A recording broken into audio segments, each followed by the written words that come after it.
नई तस्वीर सामने। आपण जो काल रस्त्यावर पाहिला तो पक्ष आहे आणि हा पक्ष अद्याप मजबूत आहे आणि उद्धव ठाकरे यांच्या नेतृत्वाखाली पक्ष मजबूत आहे। 4 आमदार, अजून कोणी 2 खासदार, 2 नगरसेवक गेले म्हणजे पक्ष गेला असं नाही होत। आणि हे का गेले आहेत सोडून, याची कारणं लवकरच समोर येतील। तरीही त्या सगळ्यांची चर्चा सुरू। अजूनही त्यातले काही लोक आमच्या संपर्कात येत आहेत, आम्हाला कसं जबरदस्तीनं नेलं आहे तिकडे। आता आज 2 आमदारांची आमच्या पत्रकार परिषद आहे, नितीन देशमुख आणि कैलास पाटील। ते तुम्हाला सगळी कथा सांगतील। अशा प्रकारे किमान 17 ते 18 आमदार हे भारतीय जनता पक्षाच्या कब्जामध्ये आहेत। मी भारतीय जनता पक्ष हा शब्द वापरतो कारण त्यांच्या कारस्थानाशिवाय भाजपा शासित राज्यात अशा प्रकारे आमदारांना डांबून ठेवणं शक्य नाही। आज 11:30 वाजता बैठक घेणार आहेत का मुख्यमंत्री साहेब? 11:30 वाजता आज बैठक घेणार आहेत का कोणाची नाही, मुख्यमंत्री आज कोणतीही बैठक घेणार नाही। वर्षावर आमदार जातील, काही तांत्रिक गोष्टी पूर्ण करायच्या आहेत। त्यानंतर आमचे 2 आमदार जे आहेत कैलास पाटील आणि नितीन देशमुख हे पत्रकार परिषद घेतील। त्याच्याबरोबर आमचे इतर प्रमुख लोक असतील। त्यांचं एकदा तुम्ही किती वाजता, एक साधारण 12 नंतर आहे, वेळ आपल्याला कळवली जाईल। शिवालयात असेल किंवा वर्षावर असेल। मुख्यमंत्र्यांच्या आवाहनानंतरही आमदारांचं जाणं सुरू। कोण म्हटलं आपल्याला? मुख्यमंत्र्यांनी आमदारांना आवाहन केलेलं नाहीये। या आमदारांनी परत निवडून येऊन दाखवावं, एवढंच मी सांगू शकतो। संजय राउत जी प्लीज हिंदी में बताइए कि अभी क्या स्थिति है। एकनाथ शिंदे का कैंप क्लेम कर रहा है कि उनके पास मुझे मालूम 41 नहीं, मैं एमएलए किसी कैंप पर बात नहीं करूंगा, मैं मेरे पार्टी के ऊपर बात सर, आप कह रहे हैं कि आज भी हमारी पार्टी मजबूत है, पार्टी जमीन पर है। हजारों लाखों कार्यकर्ता आज भी हमारे साथ पार्टी के साथ जुड़े हैं। कुछ एमएलए हमसे छोड़कर, हमको छोड़कर जाना यानी पार्टी टूट गया ऐसा नहीं होता। पार्टी अलग है और विधायकों की बात अलग है, पार्लियामेंट्री पार्टी की बात अलग होती है। किस हालात में, किस दबाव में, किस प्रेशर में ये लोग हमें छोड़कर चले गए हैं, उसका खुलासा जल्द ही हो जाएगा।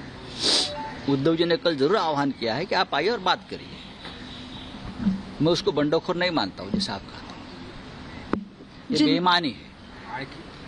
जिनको कहा है की वापस आके बात करिए, शिंदे दावा करण्याची शक्यता आहे, ते करू देते। मी माझ्या पार्टीविषयी बोलतोय। आमची पार्टी तुम्ही काल रस्त्यावर पाहिली असेल, वर्षावरून मातुश्रीवर जाताना उद्धव ठाकरे जागोजाग रस्त्यावर जे वातावरण होतं, जी जनता रस्त्यावर उतरली ती शिवसेना। उद्धव ठाकरे जी ने कल कहा है कि आके हमसे बात करिए। क्या उसके बाद कुछ शिवसेना के एमएलए ने उनसे संपर्क साधा है?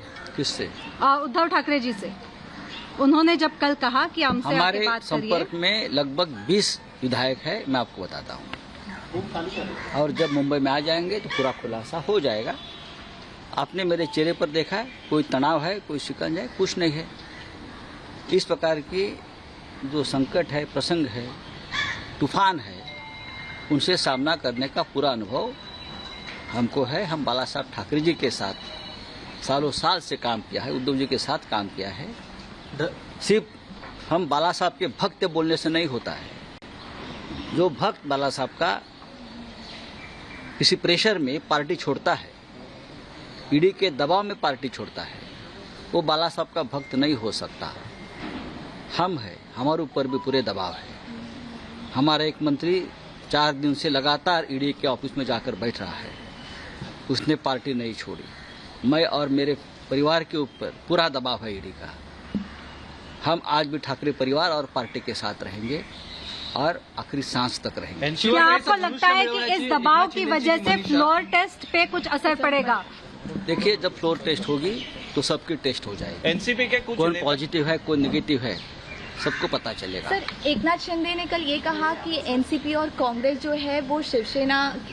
आप उनका पुराना भाषण सुन लीजिए। बीजेपी के बारे में हमारे इस साथी ने क्या कहा था।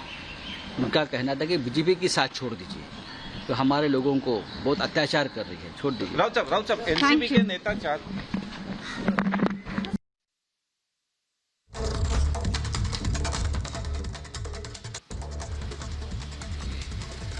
तो आप सुन रहे थे संजय राउत को, जो संजय राउत बोल रहे थे, बता रहे हैं उनका कहना है कि उनकी पार्टी मजबूत है।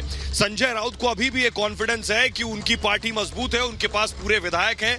बड़ा सवाल है ये आत्मविश्वास इस स्थिति में भी संजय राउत के पास कैसे और कहां से आ रहा है, क्योंकि जो विधायक एक एक करके जिस तरह से जा रहे हैं, गुवाहाटी में अभी फिर विधायक पहुंचे। एकनाथ शिंदे की जो तस्वीरें सामने आई हैं, विधायकों के साथ वो मिल रहे हैं एकनाथ शिंदे। बड़ी चीज ये है, कुछ तो ऐसा था कि जो विधायक मुंबई से फ्लाइट लेकर सीधे सूरत से वाया सूरत गुवाहाटी पहुंच रहे हैं, बड़ी चीज ये। लेकिन संजय राउत ने फ्लोर टेस्ट की भी बात की। वो कह रहे हैं कि फ्लोर पर जब टेस्ट होगा तो हम साबित करेंगे आखिर कैसे।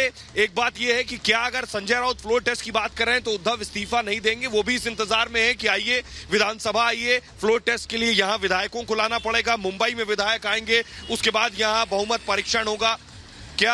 क्या वो इस इंतजार में है कि फ्लोर टेस्ट हो? संजय राउत अगर इस बात को कह रहे हैं, इसीलिए मैं बार बार कह रहा हूं कि वो ये चाह रहे हैं कि एकनाथ शिंदे आगे क्या एक्शन लेते हैं, क्योंकि उन्हें पता है कि शिवसेना तोड़ने का मतलब बिना ठाकरे के शिवसेना कैसे चलेगी। इसलिए एकनाथ शिंदे क्या वापस आकर उद्धव ठाकरे से बात करके बीजेपी के साथ अलायंस बनाएंगे, या एकनाथ शिंदे अलग से पूरी शिवसेना तोड़कर एक नया दल बनाकर उसके बाद बीजेपी के समर्थन के साथ सरकार बनाएंगे, या फिर इन विधायकों को बीजेपी में मिलाकर और उसके बाद सरकार बनेगी। ये बहुत से विकल्प हैं जिस पर आप चर्चा कर सकते हैं। हमारे साथ सीधे वाईबी सेंटर से हमारे सहयोगी बने हुए हमारे साथ अमित मौजूद हैं वाईबी सेंटर पे। अमित, आप बताइए, वहां भी एक मीटिंग एनसीपी की होने वाली।